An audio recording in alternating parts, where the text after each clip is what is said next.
Bienvenidos a Benditas Mujeres o Benditas Mujeres, tú decides. Un espacio donde la pasión, la determinación y la fuerza de las mujeres se unen para crear un impacto positivo en la comunidad y en las vidas de personas como tú y como yo. En este podcast exploraremos las historias, las experiencias y las lecciones aprendidas de mujeres empresarias y también de hombres que forman parte de la comunidad de Canaco Servitur Orizaba. En cada episodio nos sumergiremos en conversaciones profundas y exploraremos temas relacionados con liderazgo, confianza en uno mismo, entorno financiero en nuestras empresas y superación de obstáculos. Así que únete a nosotras en este viaje de liderazgo femenino y descubre cómo puedes sumarte a la conversación y hacer una diferencia en tu empresa, negocio, emprendimiento y también en tu vida.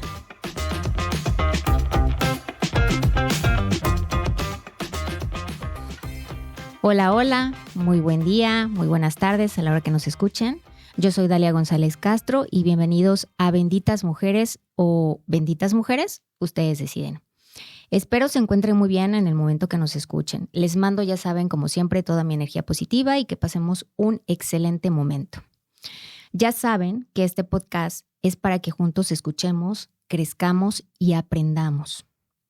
Hoy tocaremos un tema de suma importancia para todos, pero que a veces nos es complicado abordar o inclusive entender, ya que tiene muchas aristas. Hablo de la seguridad. En un mundo en constante cambio, la seguridad se ha convertido en una prioridad clave, tanto en el ámbito público como en el empresarial. La seguridad pública asegura el bienestar de nuestras comunidades, mientras que la seguridad en los negocios protege los activos, la reputación y la sostenibilidad de las empresas. En este episodio exploraremos cómo están estos dos aspectos conectados, qué desafíos se enfrentan en la actualidad y cómo las estrategias innovadoras y la colaboración pueden marcar la diferencia. Desde políticas públicas hasta ciberseguridad empresarial, abordaremos todo lo necesario para entender y fortalecer nuestra protección. Y hoy me siento súper segura a propósito del tema, porque tenemos como invitado especial al coordinador de Seguridad Pública de Orizaba, Mauricio Rafael Sosa García. Bienvenido, Mauricio. Hola, ¿qué tal? Muchas gracias, buenos días, agradezco la invitación y bueno, es un gusto poder charlar con ustedes. Gracias, Mauricio. Y también tenemos como cada episodio a la psicóloga Tere Mancilla, quien siempre con su punto de vista psicosocial aporta a cada episodio una visión más panorámica de los temas que aquí tratamos. Bienvenida, Tere. Hola, Dalia. Hola, Mauricio. Buenos días, buenas tardes a la hora que nos escuchen.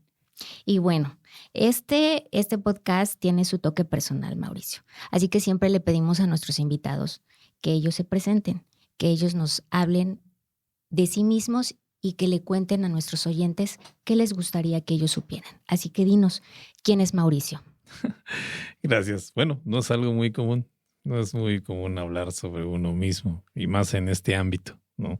Donde principalmente entre menos llamemos la atención es mejor, que es el rubro de la seguridad pública, en el manejo del rubro aquí en nuestra república hoy en día. Mauricio Sosa es un servidor público con ya 19 años de experiencia en este rubro, iniciándome de manera accidental. Creo que como la mayoría de algunos de mis homólogos, hemos hecho carrera policial en el sentido tanto de lo táctico como lo logístico, lo administrativo y diversas oportunidades que he tenido en la vida me han permitido desarrollar y adoptar nuevos conocimientos y también acciones. Buscamos siempre en el rubro de la estrategia de la información. Básicamente me formé en las áreas de inteligencia, en el rubro de la seguridad, coadyuvando con el Secretariado Ejecutivo del Sistema Nacional. Hemos sido seleccionados a nivel estatal para representar a México en Estados Unidos. Hemos coadyuvado con agencias de Estados Unidos en materia de estrategia de seguridad de información. Y básicamente en los últimos 6 años de mi vida ha sido como formar policías. Okay. Desde la estructuración, diseño, logística, procedimiento, controles, supervisiones y aplicaciones tácticas. Y en esa parte he encontrado mi pasión. Ok. Ciertamente, o sea, porque hoy siempre me preguntan mis familias o conocidos, ¿qué haces en la seguridad? ¿A cómo están las cosas? Claro. Pero no lo puedo explicar con palabras, ¿no? Es una pasión el poder aportar, el poder crear, el poder generar esa como que granito de arena de las instituciones que en México, lo he dicho en cualquiera de los foros que me he presentado, la seguridad pública en México está en pañales en ese sentido. Y mi ventaja de haber sido o tenido la oportunidad de haber interactuado con otros países en materia de creación policiales, pues vemos que hace mucho que en México hemos dejado de lado la cultura de la seguridad. Y eso me ha motivado a nosotros estar en manera personal, enriqueciéndonos y creando esas estrategias, esas acciones y sobre todo esa proximidad con lo ciudadano. Ok. Entonces sí me considero un apasionado de mi trabajo. Claro. Me encanta hacerlo. Obvio, soy un ser humano. Hay momentos que también tengo miedo, por supuesto. Claro, pues estrés, es natural, ¿no? Preocupación, pero todo va encaminado hacia una acción y hacia un objetivo. No lo hago solo por la parte personal, sino también queriendo construir y dejarle a mis hijos, porque tengo 2 pequeños, donde no puedo permitir que si algo en mí puede estar, corregir algunas acciones, pues también me gusta hacerlo, ¿no? Ok, perfecto. Básicamente sí, me apasiona mucho lo que hago, disfruto lo que hago, ¿no? Y buscamos que eso se permee en las acciones que nos toca estar de responsables. Ok, perfecto. Excelente, pues muchas gracias, Mauricio. Es importante conocer esa parte humana de las personas que nos representan, que forman parte de nuestra cultura de seguridad, porque a veces solamente los vemos como muy lejanos y nos olvidamos que detrás de cada puesto hay un ser humano con cualidades, con defectos, con habilidades, con pasiones, como tú los mencionas en este momento, y que es importante el descubrir una pasión, porque como lo tocamos en el tema anterior, Tere, es importante descubrir qué nos gusta, porque en la medida que hagamos lo que nos gusta, lo haremos de la mejor manera posible. Sí, así es. Y bueno, pues sí, la seguridad es un área, pero bien interesante, ¿no? Incluye un montón de aspectos. Sí de las personas, pero también de la sociedad, ¿no? Entonces, claro que debe ser apasionante y yo creo que justo, ¿no? Esto que es fundamental, que si lo disfrutas, entonces fluye mejor, sucede mejor, el puesto lo llevas a cabo con esa seriedad, esa ética, esa rectitud que todos esperamos, ¿no? Que suceda justamente en alguien que es el responsable de la seguridad de nuestra sociedad, ¿no? Entonces, sí que, bueno, muchísimas gracias porque lo haces así con ese compromiso y es verdad, ¿no? O sea, sí encontrar esa pasión en lo que se hace. En lo que se hace. Importantísimo. Así es. Este episodio se va a titular La seguridad es un compromiso de todos. ¿Por qué? Porque creo que es bien importante que todos tomemos esa conciencia de que si queremos que las cosas cambien, todos tenemos que aportar nuestro granito de arena. A veces esa parte está muy alejada de la sociedad y creemos que solamente le toca a las personas que están en esos puestos, pero no. Al final del día la seguridad es un compromiso y una responsabilidad de todos. En este contexto, Mauricio, mira, según las estadísticas hasta el último trimestre del año pasado, según el INEGI en su encuesta, indicaba que el 62% de las mujeres y el 52.2% de los hombres consideraron que se sentían inseguros en su ciudad. Pues son, como conocemos, las estadísticas en este país son muy claras y creo que todos las sentimos. ¿Tú qué piensas acerca de estos números y cuáles son para ti los mayores desafíos que se enfrentan en este país en cuanto a la seguridad pública? Sí, yo creo que, bueno, parte porque seguimos esas estadísticas públicas y algunos de ONGs que también han publicado en algunas condiciones de la condición de la seguridad pública en nuestro México de hoy, ¿no? Partimos de que la seguridad pública es un eje multifactorial. Bien decías hace un momento, no es solo quién está o quienes están combatiendo o haciendo la labor de procurar esa seguridad pública. Además de que también tenemos una laguna dentro de la aplicación de la ley en México, porque algo que la ciudadanía no sabe también es que todo lo atribuye a una policía y en realidad no lo es todo una policía. Ahí de manera constitucional también hay una limitación de acción desde una estructura municipal, estatal o federal. No es como Estados Unidos, que un policía ejerce las 3 líneas en una sola, incluso hasta investigación, hasta su presentación. Aquí se ve limitado. Aquí se ve limitado por una, yo le llamo burocracia legislativa, donde en el esquema de hacer un procedimiento sumamente adecuado, creo que extralimitaron los procesos y también las limitaciones mismas de esa acción. Claro. Porque un policía no es todólogo. Por ejemplo, lo digo cuando agarramos a un delincuente detenido y presentamos ante las autoridades. Vean lo que estoy diciendo. Una autoridad lo presenta a otra autoridad. Claro. ¿No? Entonces, pero el ciudadano no lo ve así. O sea, es la policía y él debe procesarlo y meterlo en prisión. Y muchas veces nos dicen, juicio, ¿no? Exactamente, ¿no? Entonces, como que tenemos un error de visión ciudadana o como contexto cultural, no hemos sabido hacer una política de seguridad real integral, donde los factores ya estén sumamente escalados y con esas provisiones, tanto obviamente la protección de los derechos humanos es básica, pero también ese seguimiento de la aplicación de la ley. ¿Hasta qué punto lo vamos a hacer? Por ejemplo, estoy hablando de la percepción ciudadana, que es lo que permea. Exacto, esa respuesta del porcentaje que acabas de citar es derivado de una percepción ciudadana. Sí. No es tanto de la persona que en realidad ha padecido un delito. ¿Sí?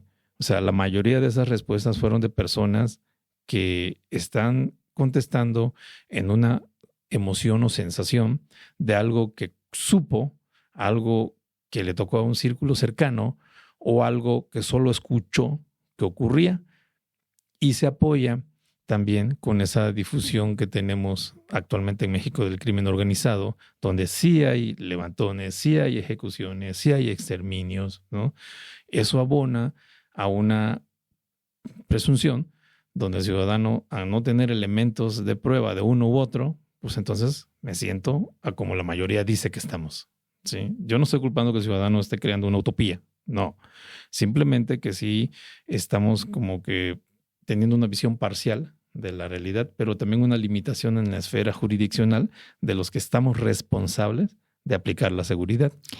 Que es en materia policial, nosotros solo aplicamos acción preventiva en ese sentido, donde la ley nos obliga a que actuemos en flagrancia.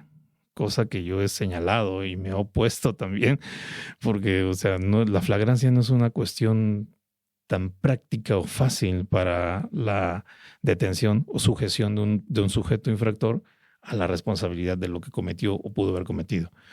Por ejemplo, tan solo la seguridad, como su nombre lo dice, derivado de nuestra lengua latín, ¿verdad? Sí. Que es libre de preocupación. Exactamente. ¿Sí? O sea, la seguridad en realidad es el esquema de libre de preocupación, donde marca que tú en una esfera de seguridad pues tienes un desarrollo personal y social, familiar, totalmente más completo, ¿no? Donde tú ves tu beneficio y crecimiento en ese sentido.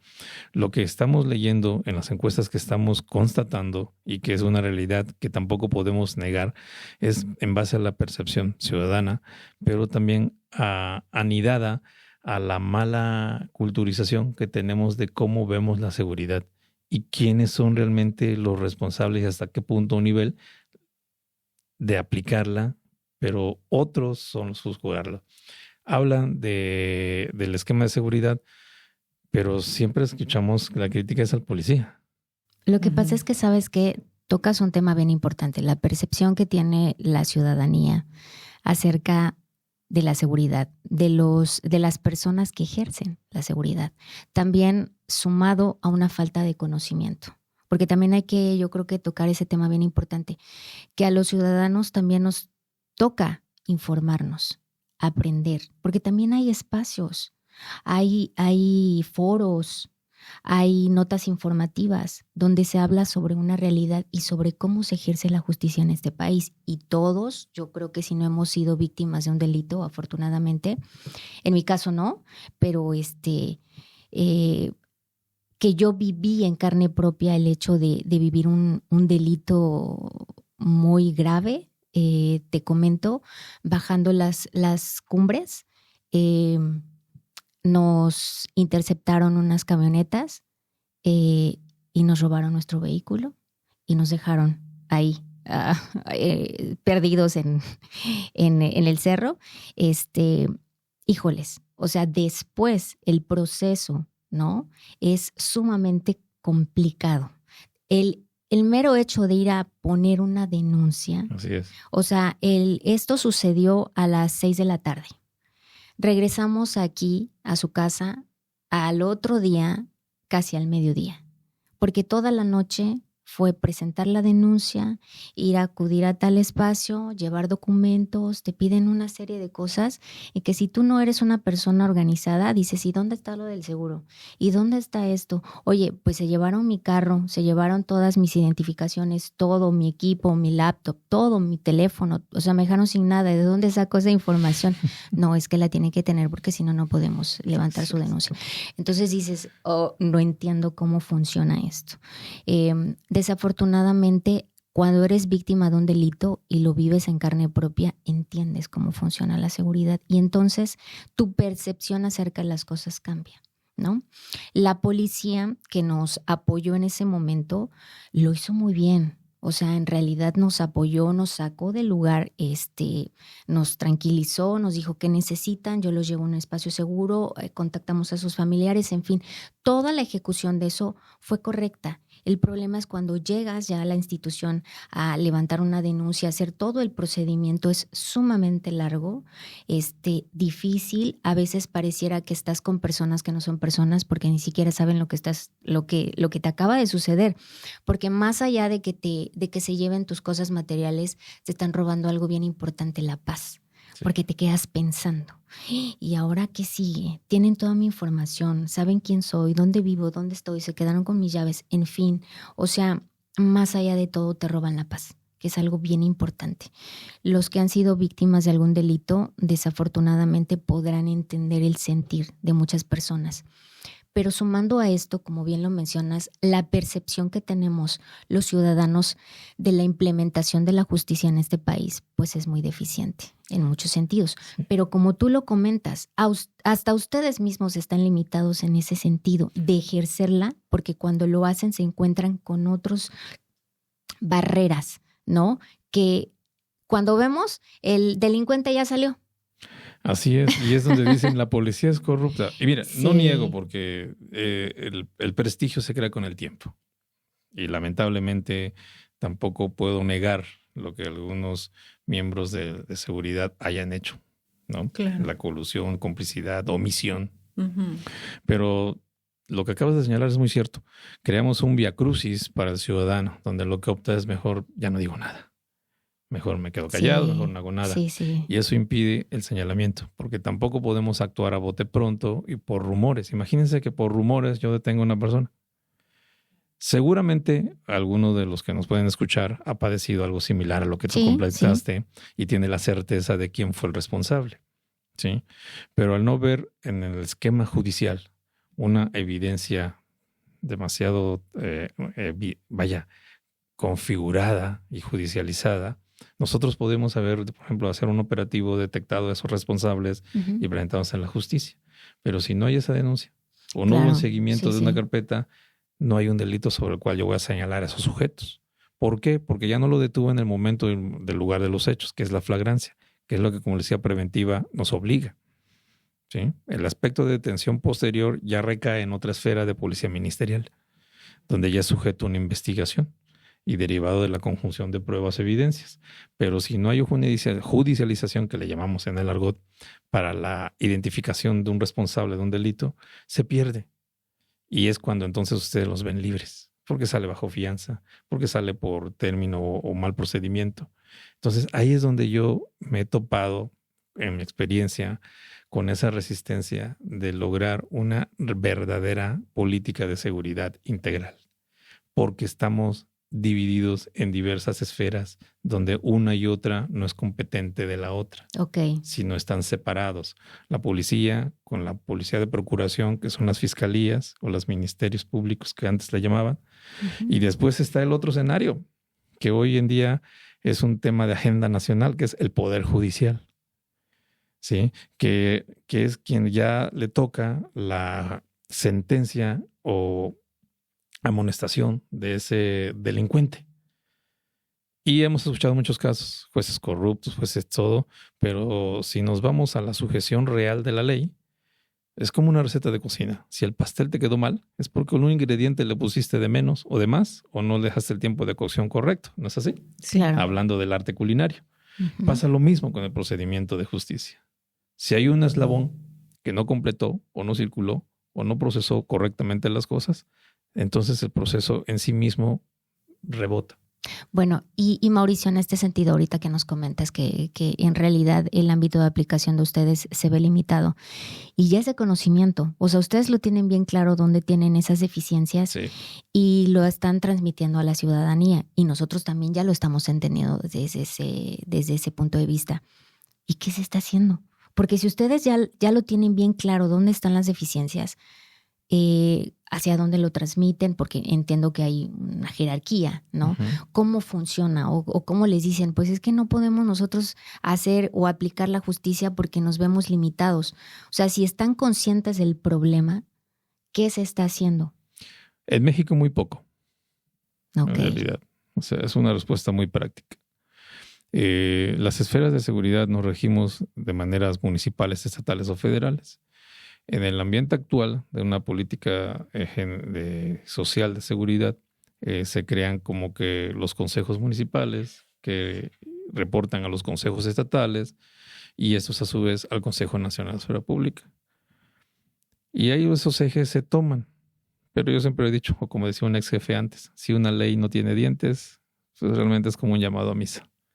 Entonces, algunos órganos responsables como los consejos nacionales, pues vemos que su incidencia es de muy poco impacto, porque realmente donde se construyen y legalizan o legitimizan los procesos, pues es otro poder llamado poder legislativo. Nosotros, dentro de este esquema, estamos encausados en lo que se configura como el poder ejecutivo. Pero Entonces, quienes determinan el poder ejecutivo dentro de estos consejos que acabo de señalar, o agrupaciones, o lo que quieran poner, el nombre que quieran, ¿no? Ahorita le ponen un nombre, Mesa de la Paz, y mañana van a poner grupo no sé qué. Pero el punto es de que estamos aún dentro de una esfera que es poder ejecutivo. No hay un embone con el poder legislativo. Yo lo he dicho de broma, pero es una realidad que si nuestra ley de seguridad nacional tuviera tantas reformas como la electoral, tal vez seamos más eficientes, ¿no? Pero creo que hay prioridades que se están dando hacia otro rubro, ¿no? Y nosotros continuamos trabajando sobre leyes de seguridad y de procuración de justicia, lo digo yo siempre, de hace 30, 40 años, cuando la modalidad ha variado, la comisión de un delito ha variado, los infractores han variado. O sea, realmente la parte de delincuencia o de inseguridad está adaptándose y migrando con el tiempo. Nuestras leyes no. Esa entonces, es la desventaja. La realidad es que la falta de bienestar, por así decirlo, ¿no? En la seguridad pública es meramente una cuestión política. Yo creo que ha sido un error de focalización o visión. Puedo entender que las voluntades pueden existir porque la parte de construcción es individual. Cuando se suman es cuando lo haces ya global. Algunas voluntades las veo propias, ¿no? Por ejemplo, pero en la mayoría de las veces no ha sido una focalización apropiada. Yo creo que también la realidad que todos vivimos y que somos bien conscientes en este país es que somos altamente políticos y que cada sexenio, cada quien trae sus propias ideas, no su propia agenda y pues a veces no se adapta a las necesidades reales de este pueblo. Sí. Y se nos olvida o se les olvida, ¿no? Pero que están ahí para la ejecución. Es que está en la ciudadanía también. Es lo que yo decía. La exigencia y la poca cultura ciudadana que tenemos de la seguridad. Porque vemos como ciudadanos que la seguridad es responsable de un ente. Ok, la supervisión, su sujeción y administración, sí, porque es nuestro modelo político.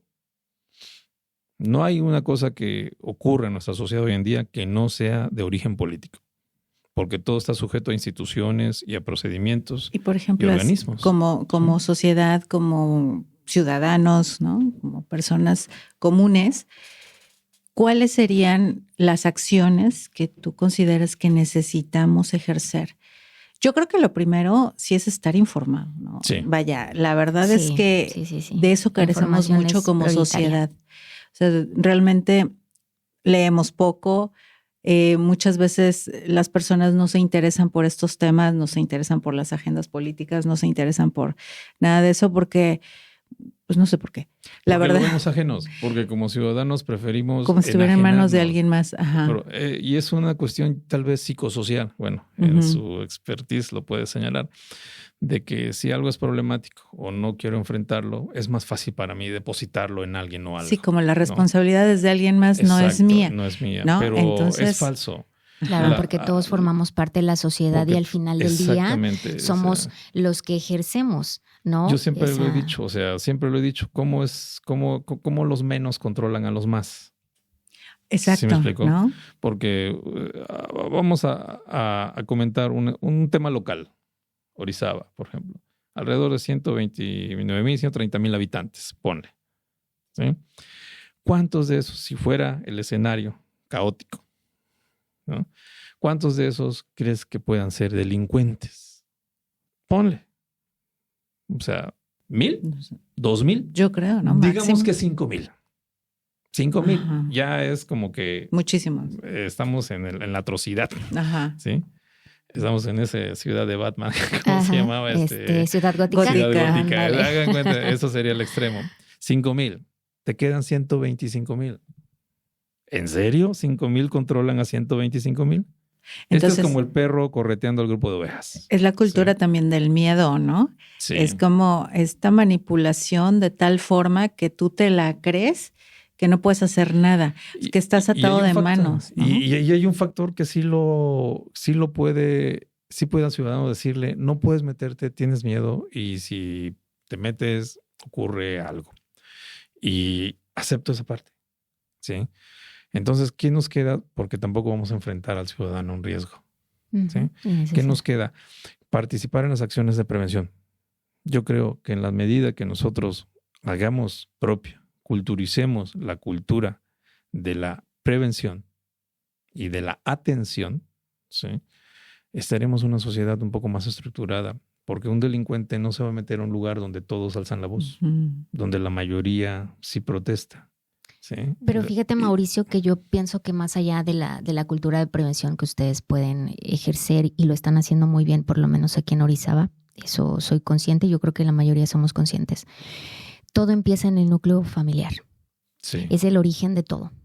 Y aquí yo creo que Tere es la más experta en ese tema, en que si dentro de un núcleo familiar no hay esa cultura de valores que son básicos, ¿no? Que si tú no hablas con tus hijos, que si tú no hablas con tu pareja, que si tú no hablas con las personas que te rodean, que si tú no tienes esa comunicación, no creas esa sensación de seguridad dentro de tu mismo núcleo, pues obviamente eso no va a permear, ¿no? Entonces yo siempre he estado muy consciente, siempre he creído firmemente que el origen de todo somos las familias. Si dentro del núcleo familiar los chicos no encuentran esos espacios, esa seguridad, ¿no? Van a salir allá afuera y van a ser víctimas de todas esas personas que están al acecho de quienes son chicos inseguros en entornos de violencia, de género, de muchísimos tipos de violencia que hay actualmente. Entonces se vuelven presas fáciles de la delincuencia y entonces ya se vuelve y escala y se vuelve un problema social. Entonces creo, Tere, que el principal foco de atención debe de ser el núcleo familiar. Sí, ahorita, por ejemplo, Mauricio me va a ayudar a completar esta idea porque yo creo que lo que dices es un factor que está presente desafortunadamente en muchas familias y es la violencia. Y es que si nos vamos al violentómetro, nos vamos a dar cuenta que hay situaciones o acciones que pueden ser bien sutiles y que se practican en las familias y que no creen que es violencia. Entonces, como está presente todo el tiempo. Es algo natural. Es algo natural, es algo normalizado y entonces tú sales al mundo y lo practicas y entonces esto va escalando porque dependerá del mismo entorno de la persona. Yo siempre les digo, cuando doy cursos, cuando doy talleres, cuando platico con las personas, etcétera, siempre les digo esto. Nosotros nos quejamos de que la violencia está allá afuera y que nuestros hijos salen al mundo violento. Pero la verdad, y por eso digo que ahorita me vas a ayudar a completarlo, es al revés. Las familias aventamos a nuestros hijos ya formados en el interior de nuestra familia. Entonces, más bien la reflexión debería ser, ¿por qué nuestra sociedad está siendo violenta, tan violenta? ¿Qué estamos diciendo al interior de nuestras familias? Ese es el punto. ¿Qué situaciones estamos inculcando? Es que sí, hablando de la seguridad, porque todos lo hacemos responsables a la autoridad. Claro, no, pero por ejemplo, hay que ser países realistas. Europeos donde se dan el lujo de no tener ni policías. Sí. A ver, o sea, ¿por qué? Vayámonos o en Canadá que se burlan tanto de su policía montada, ¿no? Exacto. Que es como, o sea, pues ahí andan no tranquilos. Necesitan otras cosas, ¿sí? Exacto. O sea, ¿por qué? Porque han tenido un arraigo social donde ellos mismos se autoprotegen, ¿sí me explico? Y lo de las familias es algo muy real. Tenemos un problema muy serio. El 80% de la incidencia que nosotros atendemos son violencias familiares. Sí. Violencias familiares totales, ¿sí? En el tema de los jóvenes, o sea, es cada vez la escala de edad está disminuyendo. Antes tú decías, un joven violento, un joven adicto, estaba entre los 18 y los 21 años. ¿Sí? Ya hoy en día ya están entre los 13, 12 años. ¿Sí?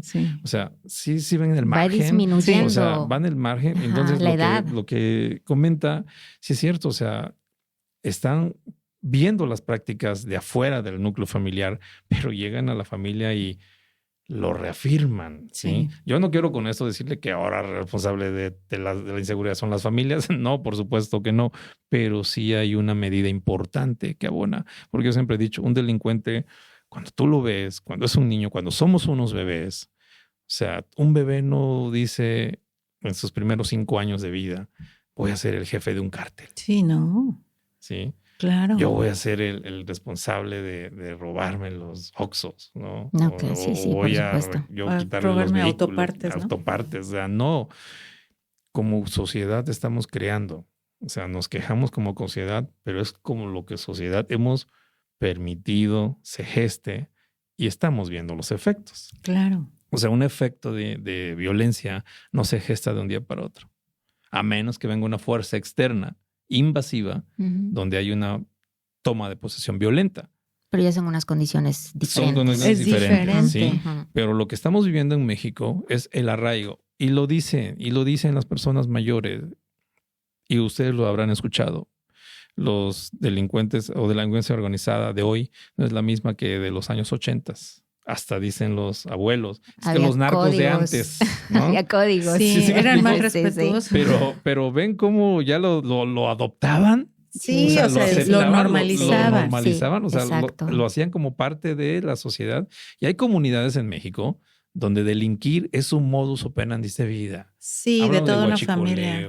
Hablando de estafa, hablando de sembradío de sustancias alucinógenas, ¿sí?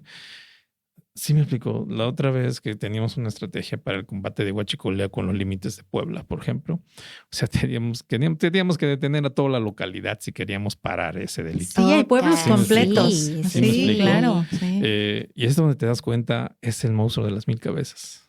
Sí. Y si eso le abonamos la poca culturización como sociedad de exigir a nuestras autoridades responsables de crear esas aprobaciones, porque yo puedo hacer una propuesta de seguridad integral, pero no va a pasar de ahí porque hay un órgano legislativo que lo debe aprobar, que lo debe oficializar y hay un poder superior que lo debe instaurar e impulsar y luego aterrizar en los estados y municipios. Lamentablemente estamos como en esa escala del perrito que se va a acostar, pero da como 10 vueltas para terminar acostándose. En el mismo lugar. Estamos dando vueltas al asunto, vueltas al asunto, vueltas al asunto, pero como sociedad nadie se preocupa por focalizar ese esquema y decir, a ver, dirijan un rumbo a estas acciones, porque es un círculo vicioso. Solo estamos parchando. Todo lo que se ha hecho en los últimos 20 años en México han sido parches, ¿sí? Desde la famosa guerra de Calderón hasta los tiempos de la gendarmería, el abrazo Hasta no los balazos abrazos y balazos. lo que nos lleva hoy, ¿no? Pero bueno, quitémosle la parte política, quitémosle ese rubro que envicia todo. O sea, hablemos como sociedad, ¿sí? Hay una frase que me gusta mucho que define lo que es un proceder ético y dice, lo que está mal, aunque lo haga todo el mundo. Y lo que está bien, aunque casi nadie lo haga. Entonces yo creo que si nos centráramos justo en esta parte de, bueno, yo responsable de una familia, necesito enseñarle a los menores a mi cargo que lo que está bien, aunque en su salón lo hagan nada más 2 y uno de ellos sea mi hijo o mi tutorado, no importa. O sea, necesitamos insistir en que debemos de guiarnos por un proceder ético. Y yo creo que desde ahí podríamos empezar como a tener mayor visión, ¿no? De, a ver, espérate, de tener estas cosas, esto que dices, ¿no? O sea, ¿cómo es posible que entre tantas personas no podemos decir, detente, ahora, no hagas esto? Tienes mucha razón. Y yo creo que aquí hay otro factor bien importante, que el mundo ya cambió. El mundo funciona diferente a tu tiempo o al mío, a como crecimos hace unos años, porque somos jóvenes en realidad. Pero bueno, la verdad es que el mundo cambió. Nos guste, no nos guste, funciona diferente. Y ahora un factor bien importante son las redes sociales. Los jóvenes están metidos la mayor parte de su vida en una red social. No sabemos, a veces no somos conscientes de qué están viendo, qué están metiendo a su mente, qué están creyendo, qué les está formando ya un criterio. Entonces creo que ese es otro factor con el que tenemos que trabajar, las redes sociales, y estar también consciente. Ya son objeto de comisión de delito, ya son objeto de reclutamiento, ya son objeto de estafas, de extorsión, robo de identidad. Ya afortunadamente ya voltearon a ver ese punto, pero el robo de identidad ya es un factor de riesgo. Ya realmente tú puedes, sin saberlo, ser propietaria o usar tu nombre para la posesión, compra o lavado de dinero. Es que ahora con la inteligencia artificial se puede crear la voz, la imagen, todo, y te roban la identidad, como dices. La identidad, bueno, yo siempre he dicho que la sociedad lo único que está haciendo es actualizándose en las formas. Por ejemplo, yo creo que el ser humano, en esencia, como sociedad, tendemos a la autodestrucción. ¿Sí? ¿Será cierto, Tere? Como que al autoconsumirnos, ¿sí me explico? O sea, como que la ley de la jungla, del poder, del más fuerte gana, vence. Yo creo que es una tendencia. Históricamente lo vimos en la época de piedra, como las tribus. La historia está llena de sangre. La posesión de extensión de dominio con las guerras en la época medieval, hasta la parte de Hitler, de la Primera Guerra Mundial, de ese dominio. O sea, y yo no estoy diciendo que cada ser humano diga, me voy a destruir, pero como colectivo tendemos a el exterminio. Yo creo que nos gana la sombra. Social. Sí, nos gana como ese lado oscuro, porque ese lado oscuro implica poder. Y el poder siempre es algo que queremos tener. Pero te consume. Y a eso claro, tiene una factura muy alta. Y a eso iba yo, que como que la sociedad simplemente nos actualizamos, pero la tendencia al autoexterminio está. Porque ahorita las redes sociales son eso. Antes eran las guerras, el combate, el destrucción del enemigo. Ahora es la desinformación, la manipulación del colectivo a través de información. Y también estaba leyendo hace apenas un estudio psicológico, porque ese tema también me gusta mucho. Sí, porque por los perfiles criminales. Claro, por supuesto, tienen que analizar por qué se volvió así. Exacto. Entonces, el control y la manipulación, pero también por esa deficiencia que como sociedad ya estamos teniendo. O sea, hablamos de la generación X y no sé si antes de la X había otra, ¿no? Sí, pero ahorita los ya estamos, boomers. no sé, ya estamos en la Los generación, baby no sé boomers, si los baby Power boomers. Rangers o Ahora, Dragon Ball, ¿no? sí. Pero a lo que voy Estamos, es que... creo que en la Z, ¿no? Ajá, pero lo que voy es que son valores que ya... Aquí sí aplica el dicho de mi abuela, que árbol que nace torcido, ¿no? Porque como sociedad ya estamos creando valores huecos. A eso íbamos hace rato con las familias, porque los jóvenes de ahora, y nos doy cuenta, la mayoría de los infractores que oscilan entre los 14 y los 17 años, no respetan a sus papás. Incluso cuando son sujetos presentados para poder devolverlos a sus padres, porque no podemos procesarlos como un adulto, ¿sí? Ante una falta Ese es otro administrativa. tema, ¿no? Ese Entonces, es otro tema. vemos que realmente los padres simplemente dicen, es que a mí ya no me hace caso. Sí, ¿Sí me abandonan la explicó? autoridad ¿Sí y me es que la explicó? autoridad se gesta dentro de la Es casa que y no hay de volvemos Sí. al otra. mismo Los punto. Pero padres porque ya somos están los creciendo, responsables. Pero porque ya estamos creciendo en familias fragmentadas. Antes tú tenías un modelo, y discúlpenme, compañeras, amigas feministas, pero el patriarcado como que ejercía un control, ¿no? Y de autorregulación, porque creces como una imagen clásica, papá, mamá, y de que si faltabas al respeto al mayor, recibías una sanción, ¿sí? Pero en un momento como sociedad ya hemos buscado esa evolución, liberación, porque también todo, lo he dicho, todos los concentraciones de poder llevan al exceso y como sociedad al autoexterminio. También en esa parte de liberación creamos como esa fracturación de núcleo familiar, porque hoy en día es común. Yo lo veía, empezaba a ver en la universidad con mis amigos. No era casualidad que los que sacábamos 10 o los que exentábamos, estábamos en el cuadro de honor siempre, veníamos de familias tradicionales. Es decir, todavía yo tenía la referencia del papá, mamá, mi abuela, y cuando hacía cumpleaños de la abuela se reunía toda la familia. Ujú. Y bueno, ese ambiente familiar. Y los que siempre estaban con reprobados o fuera de, que no es un patrón, pero hago una observación, eran de familias separadas, ¿no? O sea, como que había más rebeldía o poca apego a la responsabilidad, ¿sí? O no sé si en mi caso era miedo. De que me dio un cinturonazo mi papá. Sí. Pero te marcaba un control, ¿sí me explicó? Que como adulto y ya como ente de razonamiento tenías que tomar tú una decisión por tu propio valor. Pero hoy en día lo que vemos en los jóvenes es esa falta de autoridad que no tienen, y no me estoy diciendo que tengan que estar papá y mamá, no me refiero a eso, me refiero a la idea de autoridad, donde a la idea Sí. de respeto ya no a su papá o a quien dependa, a sí mismo. Es que yo creo Sí. que los esquemas de educación también se han modificado.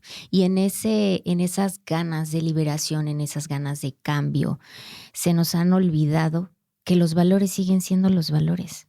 Esos Sí. son atemporales. No vas a dañar a otra persona, no vas a robar. O sea, son atemporales. Pero pareciera que ya también los adaptamos a la época y decimos si aplica, no aplica, y encontramos N mil justificaciones, sobre todo los jóvenes, no estoy diciendo que los adultos no lo hagamos, pero sobre todo los jóvenes que están en esa formación, en buscarle explicaciones, en buscarle justificaciones a los actos que no lo tienen. ¿Por qué? Porque Sí. están sumados a entornos, como tú dices, de familias quizá fragmentadas o de familias que funcionan diferente, ¿no? Lo que pasa es que, sabes que la autoridad, que es una construcción de la personalidad. La autoridad hacia afuera, bueno, ¿no? Se ve en las instituciones, pero tenemos que tener una estructura en nuestra, voy a decir, en nuestra mente, que me diga qué es la autoridad. Y la autoridad se gesta al interior de las familias. Es un proceso bien complejo, ¿eh? O sea, que yo se los voy a decir súper resumido porque es muy complejo. O sea, se los tendría que explicar bastante. Sí. Pero Y bueno. no nos alcanzaría el No, tiempo. sí. No importa si vives o no con tus padres, incluso biológicos. Aquí el punto es quién ejerce el rol padre-madre. Y no estoy hablando tampoco de que mamá ejerza los dos roles. Sí se puede, pero no. Porque en realidad sí tenemos que tener la referencia de hacia afuera hay una autoridad mayor. Ujú. Entonces, al interior de la familia, lo que debería suceder es que deberíamos de seguir teniendo autoridad, pero se nos ha ido como diluyendo porque como venimos de familias súper autoritarias y violentas, que la realidad es como dice Mauricio, el cinturonazo pues era violencia, lo digamos con cariño, ¿no? Sí. Era violencia. Entonces, veníamos de ese tipo de familia. Sí, patriarcado. Como exactamente. Dimos un salto muy... Y el patriarcado sí existe, pero bueno. Entonces, nosotros que lo vivimos, de repente dijimos, no, yo no voy a tocar a mis hijos, pero entonces lo que pasó fue que se movieron hacia el otro extremo, al otro extremo en donde empezaron a ser como muy permisivos. Entonces, sí, no te voy a pegar, no te voy a regañar, no. Y ahorita estamos como tratando de encontrar el equilibrio, pero para que logremos ese equilibrio todavía va a pasar un tiempo. O sea, ya traemos las consecuencias de haber permitido muchas cosas. Es que pasamos de un extremo a otro. Exacto. Esto de, es que ni a mí me hace caso, es como, no, espérate. O sea, a mí cuando me llegan los papás y me dicen cosas así, es como, a ver, no, señor, ¿cómo que ni a usted le hace caso? Usted tiene que ser la autoridad. Y es que hablar con autoridad no significa gritar, insultar, humillar o golpear. Hablar con autoridad es decirle, vas a hacer lo que yo te indique porque yo soy tu responsable y vas a apegarte a estas reglas y vas a apegarte a las reglas de la escuela, de la calle, de mi casa, pero no necesito ser violento. De esas reglas, ¿sabes? También es importante. ¿Y qué consecuencias hay? Y aplicarlas. Es que eso pasa, no aplicamos consecuencias. O sea, creemos que el castigo o es el golpe, o es el grito y la humillación, o te voy a quitar tus cosas un mes completo. Y luego, ¿sabes qué crees? ¿Qué pasa? Que los papás no aguantan el mes completo y al otro día se lo devuelven. Y tienes por eso mucha no razón. Funciona. Lo que pasa es que nosotros no tenemos responsabilidad. O sea, no hay una responsabilidad por los actos que hacemos. No, y luego llegamos a la ejecución, por ejemplo, en tu caso, ¿no? Uh-huh. Que son menores infractores y tampoco hay una consecuencia como tal. Real, así es. Real. No hay entonces una dices, real. Y algunos si en casa jóvenes no hay... toman esa detención como para presumirlo. Algunos ya toman esos jóvenes como para... A mí ya me llevó la policía. Y eso, wow, entre las chicas. ¿Sí me explico? O sea, estamos creando como que una burbuja que en algún momento nos va a absorber por mucho esfuerzo. Pero yo creo que la esperanza es que si sumamos de manera colectiva, sí es factible. Pero, por ejemplo, hablando de los jóvenes sin consecuencia, tuvimos un caso muy, muy viral en México. No sé si se acordarán de la chica que mató a sus padres adoptivos, que fue abandonada, era de Monterrey. Fue abandonada, la adoptaron esos señores, eran empresarios, pero la chica ya en la adolescencia empezó a liarse con personas de, otras manías, vamos a decirle. Sí. Y entonces se empezó a inculcar en la adicción, ¿no? El punto es de que llega un momento en que ella misma comete el homicidio de sus padres adoptivos para heredar lo que ellos tenían, las empresas. En ese entonces ella tendría 16 años, ¿sí? Entonces fue enjuiciada por homicidio, pero su condena solo fueron los 2 años, porque después de los 18 podría alcanzar la libertad. ¿Sí me explico? Entonces, fíjense, algo tan drástico. Puedes cometer un homicidio, pasas 3 años de prisión y vuelves a salir. Y ni siquiera en la prisión, ¿no? Sí, porque no. No, porque hay un centro de adaptación juvenil. Sí. Que es igual más o menos, pero yo creo que ahí perfeccionamos a los delincuentes en vez de reinsertarlos. Entonces, pero son esas esferas. A eso me refiero yo, que estamos muy limitados en la competencia de aplicación de seguridad. Sí. Porque están depositando en las policías y la gente solo dice la policía. Jamás toma en cuenta a los entes de procuración como los fiscalías o los ministeriales y tampoco a los jueces, ¿sí? Y hoy en día con la reforma judicial, por ejemplo, viendo esa parte, es un remedio casero, parchado, porque no estás tocando al resto del complejo. ¿Sí me explico? Sí. Porque depositas toda la responsabilidad ahora en los jueces, pero los jueces es la última instancia en que llega un responsable de delito. Antes de eso ya pasó un montón de cosas. Antes pasas por las policías, pasas por los fiscales, pasas por los investigadores, ¿sí? Para poder llegar ante una audiencia de sentencia. Y se supone que todo ese trabajo se tuvo que haber hecho bien, sino cuando llegue con el juez. Exacto, pero seguimos fragmentados porque son de esferas diferentes. Es decir, queremos hacer un trabajo coordinado como si fuera una orquesta sinfónica, pero no somos una orquesta, somos entes, instituciones pareciera públicas, independientes, ¿sí? que de alguna manera cada uno tiene sus propias necesidades y bemoles, por así decirlo, y que no han sido corregidos y algunos viciados. Entonces, mientras no se integre en una política integral de esas 3 esferas, todos los esfuerzos van a ser nulos. Y si a eso le sumamos la enajenación de la sociedad y de la poca responsabilidad cultural de la prevención y de sumarse a las tareas de cuidado, teniendo como punto de partida el núcleo familiar, yo creo que debemos reivindicar el núcleo familiar, pero no en el esquema como lo señalábamos hace un momento, ¿no? Porque es debatible, de ideologías, el patriarcado, el matriarcado, feminismo, liberación, no lo sé, tú llámalo como quieras. Al final estamos creando un problema social que no depende de si fue un hombre o una mujer, ¿sí me explico? No, por eso te decía, ¿no? Como la estructura de la autoridad es compleja y es de roles, pero no significa que solamente un tipo de persona puede ejercer un rol o el otro. Así es. Al final, todos los que estamos involucrados en la educación de los menores, todos tenemos la responsabilidad de trabajar en esa estructura de autoridad. Todos. Y es que da miedo porque esa falta de autoridad o de visión, ahorita los jóvenes lo ven como un reto a alcanzar. En el argot, como decimos, de dame like, ¿no? O sea, ustedes, ¿cuáles son los videos que se vuelven virales? Generalmente los que retan o los más estúpidos. La autoridad. Sí. Entre más tonto te veas, más viral te mueves. ¿Sí? Fíjense lo que estamos cultivando. El crimen organizado está cooptando jóvenes. Y yo sí veo un error en la política de apreciación social de que piensan que por la falta de recursos recaen en esos grupos criminales. Pero no necesariamente. No es así. No es así. ¿Sí? Como lo mencionábamos, a veces cuando hay huecos emocionales dentro del núcleo familiar también, estos jóvenes se vuelven víctimas de alguien que les está prestando atención, que los está escuchando. Y como bien lo dices, no necesariamente es un factor económico. Que les da pertenencia. Ya es otro recurso el que utilizan.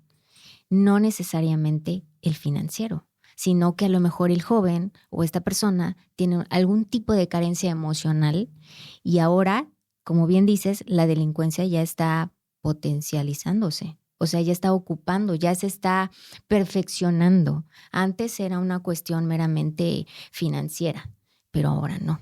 Ahora ya también son parte de esta gama de posibilidades que se encuentran en las redes sociales, que los jóvenes tienen altos índices de carencias emocionales. Y yo creo que por ahí entran también la delincuencia, ¿no? Ya también está buscando otras cosas. Son carne de cañón, lamentablemente, ¿no? O sea, los grupos criminales evolucionan, migran y se mantienen a través de la cooptación de integrantes. Porque también entre ellos mismos se aniquilan en la competencia de control del territorio. Sí, pero cooptan. Uno es poder, dinero, amenazas, o bueno, como lamentablemente hace unas semanas se volvió viral el campo el llamado campo de Exormiño en Jalisco, ¿no? Pero vaya, ese fue algo que ubicaron en ese momento. O sea, ¿cuántos más no habrá? Y que no sabemos, ¿no? Tristemente, dolorosamente. Pero ahí se maneja como los cooptaron por la necesidad de trabajo, que también esa es una realidad, la falta de oportunidades en los jóvenes. Y a través de las redes. No vamos a negarlo, ¿no? Sí. Pero también parte de que no hemos perfeccionado esa parte de control de Estado. O sea, las policías a nivel general en México están lejos de una formación integral, de una preparación, de una supervisión y una estructuración adecuada de funcionamiento, tanto en lo logístico, táctico y lo operativo, y de conformación estructural, que así como lo digo, pareciera muy técnico, pero es simple, pero tan simple que se obvia. La mayoría de las policías, y hablando de las circundantes, solo a donde estamos hoy en día, pues tiene muchas carencias en ese factor. Entonces no tiene una dirección, no tiene una función. Y es donde luego pues nos rebasa ese tipo de esquemas como la operación en redes sociales, como la falta de prevención de la ciudadanía y rompimiento del núcleo familiar. Porque no son factores que ya estén contemplándose en las políticas de prevención y seguridad.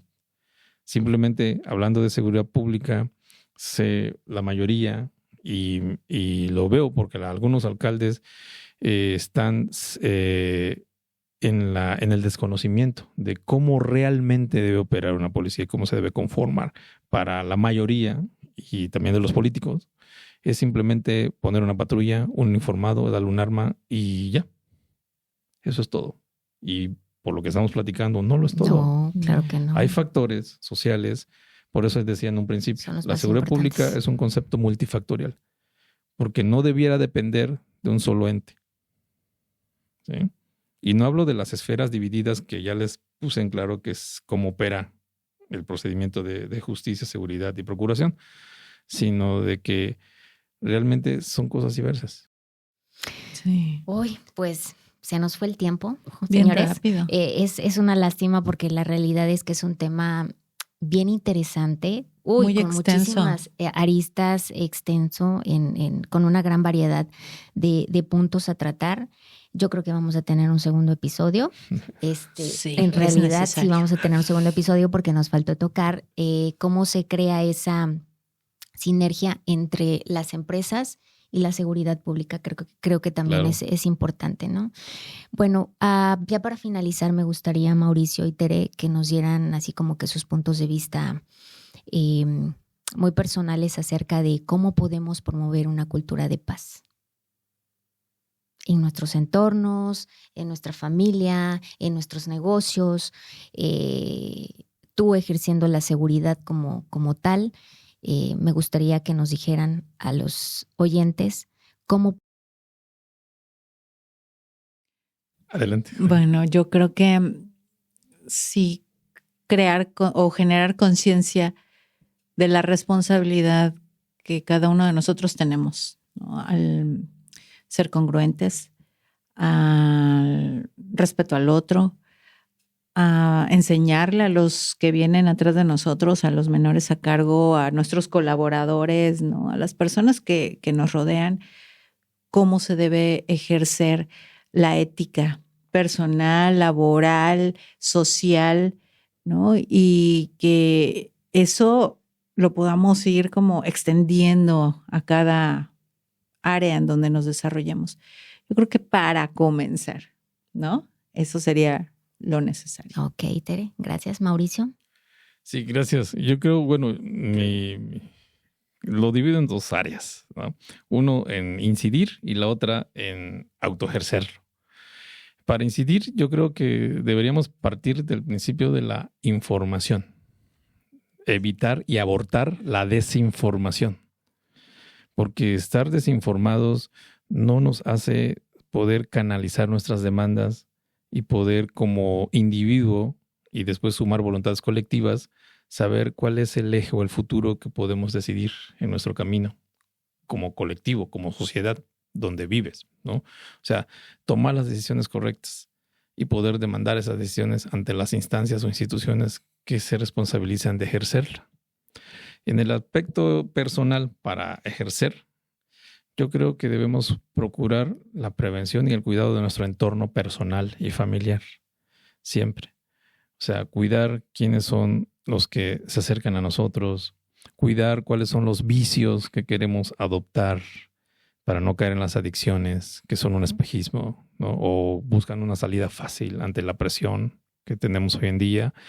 Si tenemos familia, cuidar cuáles son sus relaciones sociales, cuáles son las conductas o manías que están empezando a adoptar en el entorno de tu lugar donde habitas o duermes, o sea, tu seguridad personal, ¿no? Recomiendo siempre un sistema de autovigilancia. Si no la tienes, para poder comprarla, pues bueno, al menos cuestiones reforzadas de puertas y ventanas en ese sentido, ¿no? Para poder cuidar un poco esa parte de lo que aprovecha un delincuente, que es el anonimato, la sorpresa y la improvisación. O sea, para poder quitar esos factores, quítales uno de esos tres factores y los inhibes un poco, ¿no? en la acción. Entonces, sí debemos, yo creo que como sociedad también sumar esfuerzos para poder acciones de prevención. Y que, como bien lo dices, ese puede ser un programa aparte. Sí. Realmente la prevención. Sí. O sea, Ya y que podríamos amerita hacer como un tal. capítulo Sí. cada. Yo creo que Porque- sí. Tocando diferentes temas de Sí. Pero seguridad. yo creo que el autocuidado y el autocuidado parte de ser consciente de a quién acercas, qué haces y qué decides tomar de acción. Entonces es una triada que te va a servir como ciudadano mucho. O sea, para poder no involucrarte en acciones que no quieres. Aquí sí aplica el dicho y se los aconsejo mucho. No hagas cosas buenas que parezcan malas. Y no dejes que los que están cerca de ti se envicien en ese rol, ¿no? Ese es el consejo que en lo personal creo que podría darles. Ok. Muchísimas gracias, Tere. Muchísimas gracias, Mauricio. Gracias, Dalia. Y así llegamos al final de este episodio. Gracias por acompañarnos en esta conversación sobre seguridad. Un tema que nos conecta a todos, porque al final del día, proteger lo que amamos es algo que nos une como sociedad. Espero que estas ideas y reflexiones sean útiles, inspiradoras y al menos provoquen una pausa para pensar en cómo podemos contribuir a un entorno más seguro desde donde estamos. Recuerda, la seguridad no solo es una responsabilidad, sino una oportunidad para construir un futuro mejor. Cuídense mucho y nos escuchamos en el próximo episodio. Hasta pronto. Gracias, muchas gracias.